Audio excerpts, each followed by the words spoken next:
Hello বন্ধুরা, welcome to my YouTube channel. আরও একটা নতুন ভিডিও নিয়ে চলে আসলাম। ইন্ডিয়ান সিনেমার বিভিন্ন রকম আপডেটস পেয়েছি, সেগুলোই আপনাদের সঙ্গে শেয়ার করব।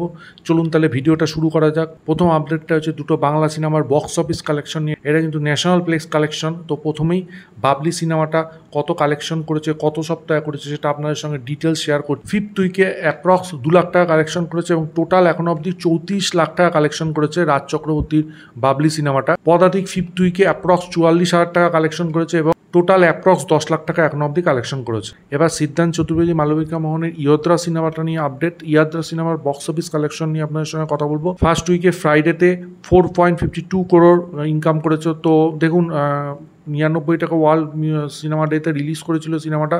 তো সেই পরিপ্রেক্ষিতে সিনেমাটা কিন্তু হিউজ কালেকশনটা বলা যায় না, খুব একটা ভালো হয়নি। আমি রিভিউ করেছি, আপনারা গিয়ে চেক আউট করতে পারেন, এই চ্যানেলেই পেয়ে যাবেন। এবার আসি টাম্বার, যেটা হিউজ কালেকশন করছে, রিলিজ। এটা কিন্তু আবার রিলিজ হয়েছে সিনেমা। উইক 2তে ফ্রাইডেতে 3.4 করোড় ইনকাম করেছে টাম্বার। টোটাল এখনও অবধি 16.48 কোটি টাকা ইনকাম করেছে, যেটা হিউজ। দেখুন, রিলিজে সিনেমার এত কালেকশন, এটা কিন্তু ভাবা যায় না। দারুণ রেসপন্স, দারুণ। তো আসি এবার পরবর্তী আপডেট। জুনিয়র এনটিআর, জাহ্নবী কাপুর, সৈফ আলী খান এবং কোরাটালা শিবার সিনেমা দেবারা পার্ট 1 সিনেমাটার দ্বিতীয় ট্রেলার আজ সকাল 11টায় আসতে চলেছে। দেখুন, 1টা ভালোই হয়েছিল, ট্রেলারটা আমার ভালো লেগেছিল। এবার ট্রেলার 2টা দেখি কেমন হয়, সেইটা দেখে আপনাদের সঙ্গে অবশ্যই সেটা শেয়ার করব। দেখুন, কিছুদিন আগে আমি একটা ভিডিওতে টাইগার শ্রফকে নিয়ে আপডেট দিচ্ছিলাম। টাইগার শ্রফের কিন্তু সময় ভালো যাচ্ছে না, পরপর সিনেমাটা সেল হয়ে যাচ্ছে। তো তখন আমি বলেছিলাম বাগি 4-এর কিন্তু কাজ শুরু হতে পারে, শোনা যাচ্ছে এবার বাগি 4-এর শুটিং অফিসিয়ালি শুরু হচ্ছে।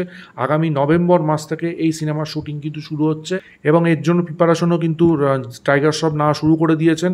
এবং এই সিনেমাটার কিন্তু কে হিরোইন হবে এখনও পর্যন্ত জানা যাচ্ছে না, তবে এটা জানা যাচ্ছে যে কন্নড় পরিচালক হর্ষ এই সিনেমাটা কিন্তু পরিচালনা করতে চলেছেন। 2রা অক্টোবর রজনীকান্ত, অমিতাভ বচ্চন, ফাহাদ ফাজিল, লানা রঘুপতি, মঞ্জু ওয়ারিয়ার অভিনীত যে ক্যানবেলের সিনেমা ভিট্টাইয়া, এই সিনেমাটার ট্রেলার কিন্তু রিলিজ হতে চলেছে। এবার করণ জোহরকে নিয়ে আপডেট আছে। নেটফ্লিক্সের জন্য নতুন একটা ওয়েব সিরিজ নির্মাণ করতে চলেছেন করণ জোহর।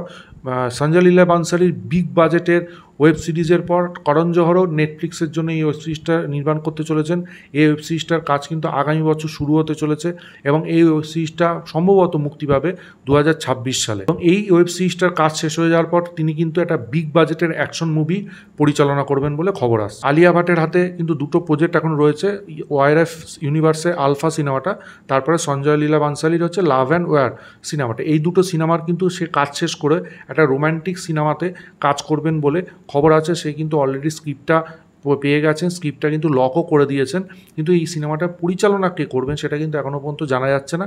তবে এই সিনেমাটার প্রডিউসারের টিমে কিন্তু তিনিও থাকতে চলেছেন, সেইটা খবর আসছে। অভিষেক বচ্চনের একটা সিনেমা নিয়ে আপডেট এসছে, যে সিনেমাটার নাম হচ্ছে বি হ্যাপি। খুব শিগগিরই অ্যামাজন প্রাইম ওটিটি প্ল্যাটফর্মে মুক্তি পেতে চলেছে। এবার শাহরুখ খানকে নিয়ে আপডেট। শাহরুখ খানের পাঠান 2 স্ক্রিপ্ট কিন্তু পুরোপুরি কমপ্লিট। এবার কিন্তু ডায়লগ রাইটার সিলেক্ট করার পালা। এবার দেখা যাক কে ডায়লগ রাইটার হয়। অন্যদিকে কিং সিনেমাটা যে লিখছেন ডায়লগ রাইটার আব্বাস, সে জানিয়েছেন তিনি পাঠান সিনেমাটার ডায়লগ লিখেছিলেন, তিনি কিন্তু পাঠান 2রও ডায়লগ লেখার আশায় রয়েছেন। পাঠান 2-র জন্য ডায়লগ লেখার কল আসুক যশরাজের স্টুডিও থেকে। দেখা যাক এই রিলেটেড আপডেট কি আছে, তিনিই কি লেখেন পাঠান 2-র ডায়লগ, সেটা অবশ্যই আমরা আপডেট পেলে আপনাদের সঙ্গে শেয়ার করব। ন্যাচারাল স্টার নানির একটা সিনেমা সারিফোদা সানিভারম, যেটা দারুণ হয়েছিল, সিনেমা হলে ব্লকবাস্টার হয়েছিল, কিন্তু এখানে খুব একটা সিনেমা হলে মুক্তি পায়, কিছু সিনেমা হলে মুক্তি পেয়েছে, তো আমার দেখা হয়নি। নেটফ্লিক্সে সিনেমাটা কিন্তু 26শে সেপ্টেম্বর রিলিজ হচ্ছে এবং এখনও পর্যন্ত সিনেমাটা কিন্তু 95 কোটি টাকা ইনকাম করেছে, এটা হিউজ।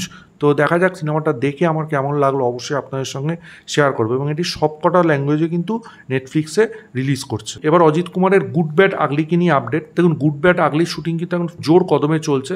তো এইখান থেকে একটা খবর আসছে, অর্জুন দাস কিন্তু এই সিনেমার ভিলেন হতে চলেছে। এই সিনেমার কিন্তু পরবর্তী যে শুটিং শিডিউল সেটা কিন্তু স্পেনে হবে। তো এই সিনেমাটায় অর্জুন দাস ভিলেনের রোল করছে, সেই আপডেটটা আমরা পেয়েছি, সেটাই আপনাদের সঙ্গে শেয়ার করলাম। তো তিনি একজন খুব ভালো মাপের অভিনেতা, পাশে অজিত কুমার।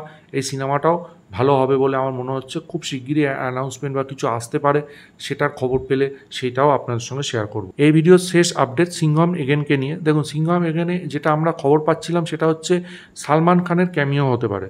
ঠিক আছে, একটা হলিউড ভিডিও লিক হয়েছিল, তারপর থেকে স্পেকুলেশন হচ্ছিল, কিন্তু ট্রেড এক্সপার্ট তরান আদার্স তার টুইটার হ্যান্ডেলে অফিসিয়ালি জানিয়ে দিয়েছেন যে এই সিনেমায় কিন্তু সালমান খানের কোনো ক্যামিও থাকবে না, সে অফিসিয়ালি জানিয়ে দিয়েছে। তো এই খবরটা কিন্তু ফেক, আমিও এই চ্যানেলে দিয়েছিলাম, আমিও খবর পেয়েছিলাম সেরকম, তাই দিয়েছিলাম। তো অফিসিয়ালি তিনি কিন্তু এই সিনেমায় ক্যামিও করছেন না, তবে বরুণ ধাওয়ানের বেবি জন সিনেমাটায় তার ক্যামিও দেখা যাবে, এই খবরটা কনফার্ম।